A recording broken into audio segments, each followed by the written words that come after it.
என்னம்மா இப்பதான் சட்னி வைக்கிறதுக்கு வந்து என்கிட்ட என்ன சொன்ன பாப்பா தேங்காய் சில்லி இல்ல. நான் என்ன சொன்னேன்னா இன்னைக்கு சாம்பார் வச்சிருந்தாங்க. எப்பவுமே சாம்பாரோட ஏதாச்சும் இந்த மாதிரி சட்னி வச்சு சாப்பிட்டா தானே நல்லா இருக்கும். வெறும் சாம்பார் தான் இருக்கு அப்படின்னாங்க. சட்னிக்கு தேங்காய் வந்து காலியா போச்சு பாப்பா, இப்ப என்ன பண்றது அப்படின்னு வந்து சீரியஸா அப்படியே பாவம் போல மூஞ்சி வச்சு கேட்டாங்க. உடனே நான் என்ன சொன்னேன்னா, அப்போ நீ வெங்காய சட்னி இன்னும் டேஸ்டா வைப்பேலம்மா, அப்போ நீ வெங்காய சட்னி வச்சிரு அப்படின்னு சொன்னேன்.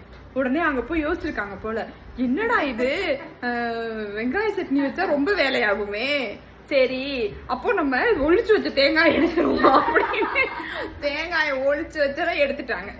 இப்போ என்னன்னு காரணம் கேட்போமா? ஆண்டி இப்ப என்ன போய் சொல்லுதுன்னு பாப்போம். சொல்லுமா.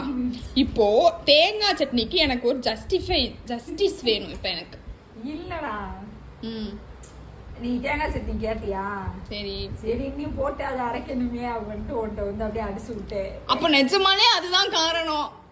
நான் கூட நினைச்சேன் நிஜமாலே இல்ல போல நினைச்சேம்மா.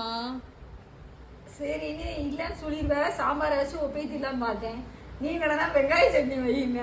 ஆத்தே அது அதை விட பெரிய வேலை. புரியுதா? நான் சொன்னேன் பாத்தீங்களா, எங்க அம்மா எவ்வளவு பெரிய கேடி பாருங்க. ஆமா, அவர் அதை உரிச்சு வதக்கி பார்த்தேன், அதை விட பெரிய வேலை. அதுக்கு தேங்காய் சட்னி அரைச்சிடலாம், அதான் பெட்டர் அப்படின்னு எடுத்துட்டு வந்துட்டேன்.